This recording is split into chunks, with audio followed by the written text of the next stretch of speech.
Hey, what's going on, everybody? It's Alex from TCG Discussions, coming with my first place Ss4 Bardock Prismatic Striker deck profile. I went first place undefeated tonight. Technically, I had a bye round one, which is very rare. I never get the bye. But yeah, this deck performed really well. It's way stronger than I thought it would be, honestly. You can kind of take this as like a mid-range aggro deck that can really put the pressure on your opponent. The thing I think that is advantageous the most about this deck is that it can play at a high life total and awaken and just get a lot of powerful effects really early. Your leader just really does everything, does a lot. Draws, takes unisons, buffs itself. It's everything I really like for a leader effect. With 4 effects, how could you not really do a whole bunch? It's not just that, the utility cards are definitely just good enough to get you to where you need to be and do what you need to do. So we all know kind of what the leader does. If you don't, or you don't know what the cards do specifically, I have another video with this on the channel, so go ahead and check that out. It's more in depth, but I'm going to kind of get through this one and then get to the end and talk about my matchups for the day. So we got 4 Prismatic Burst, Bardock. This is your Denial of Hope for the deck. And then for the Bardocks, we play 3 Prismatic Aegis. This ratio is fine. Honestly, kind of want to bump this to 4 just to have the target, charge target. This is kind of like an auto charge, but yeah, it works. Next, we play 4 Prismatic Aegis, Vegeta, and then 3 Prismatic Burst. You have to play, I think, these ratios. This card is just a straight value card for you.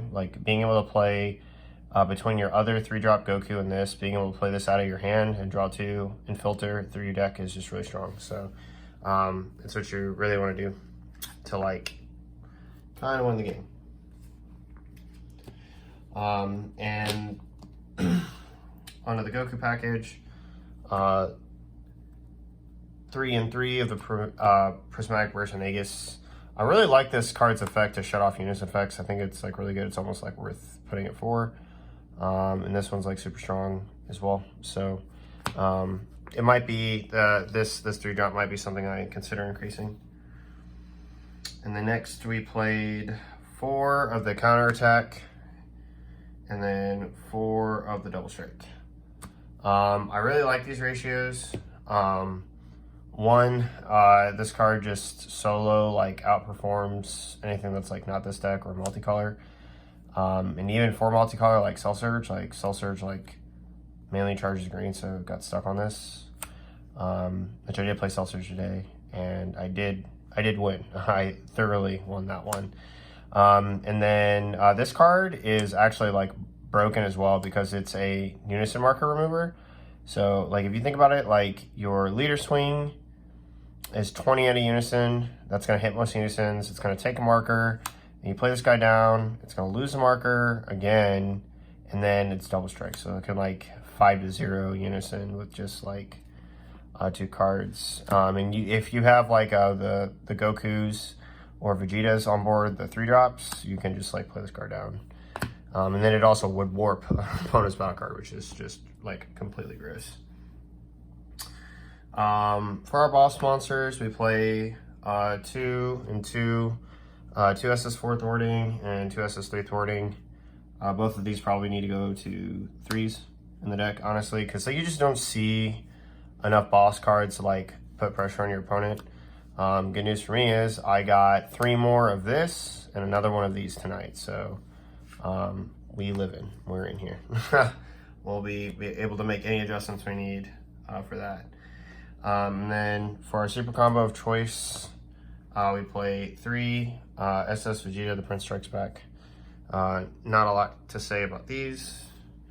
For our draw package of the deck, we played 2 Time Trunks Regulator and 2 Draw Apes.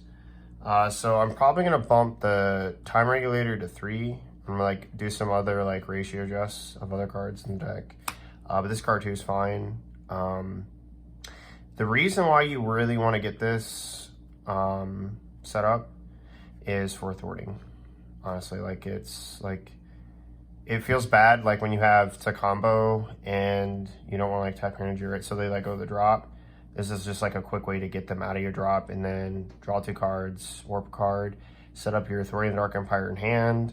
And it you know, if you don't have the pieces, maybe you'll like draw 2 or 1 stuck in your hand. You can get it out there and then bring it back. You like put 2 back for thwarting, which is really strong. And draw apes, destroy it. Like helps you get more cards, and just definitely helps in the hand destruction matchup. Next we play 4 4/3 Topo Righteous Aid. Since Zamasu's gone, it's just really not worth playing, honestly. Like, if you think it's worth playing, like, go ahead. But this card's just better, in my opinion, because for 2 energy, like, you're going to spend the same 2 energy. This might stop the whole turn. You know, like, Zamasu, if you could impact in unison, way better. No questions asked. But because you can't impact in unison, you might as well, like, flood your opponent more. Like, if you play this and, like, Gohan, like, it feels completely horrible for your opponent. And not to mention, like, the other thing that's like super strong about this card is it can help you like discard cards out of your hand, which like helps you set up like your thwartings and stuff. And yeah, so, or just pitch draw ape, which also feels really strong. And then we play 3 beam. It's fine. It's okay in the deck, honestly. Like, this is a very low impact card in the deck, so I'm not sure if it's like a card that's like worth playing. It might be, it might not be, but it's kind of like whatever. And then for the tech cards, because we played best of 1, this is a 52 card list that we played today. We played 3 to Burrow original hand. If I see any hand destruction or know like people might play hand destruction, I just like bring this in. I cut in the 50 card list, these 3 cards come out, and then Ss4 calling is like the last. It's like this 52 to 49, and then Ss4 calling is going to be 50. So this just overperformed against Cell Surge, just made hand destruction completely impossible. And then for 1-ofs, Champa, Bardock fighting against Fate, and then our Hammer's Lineage Shigarero. So let me read you something. Look at the top 5 cards and add 1 black card with Ss4 in its card name. Oh yeah. So we get there, right? Like we handled that. Not a lot to say about these cards either. Like Champa's Champa. Bardock is Bardock. It helps you finish games. I think it's the stupidest overwhelm in the game and shouldn't exist. It should be banned. And then Heroine's Lineage. This is probably the first tournament where like I feel that like Heroine's Lineage is just like really strong. So I played an SS3 thwarting Dark Empire in the finals against Zamasu, and I swung the thwarting and then comboed to 35, and it was lethal. And then he stole it with his Heroine's Lineage. And then I Heroine's Lineage his Abuni earlier in the turn, so I didn't have mine to like take it back, which is fine. I don't need it to take it back. But because he stole my SS3 thwarting with Heroine's Lineage, I was able to then play another one, which I had set up. I overwhelmed my drop area with the Time Trunks Regulator, played that down, and then played another thwarting because, you know, you can do that. But Heroine's Lineage it just likes help you take like good tempo cards. Like, and that's a Zamasu matchup. Like the fact that I could just take an Abuni and not have to like worry about warping it with an effect or something like that was like really good. And yeah, it's just a really powerful card. So that's pretty much it for the list, guys. Pretty quick and short one. My matchups today were Bai round 1, Cell Surge round 2, Zamasu for round 3.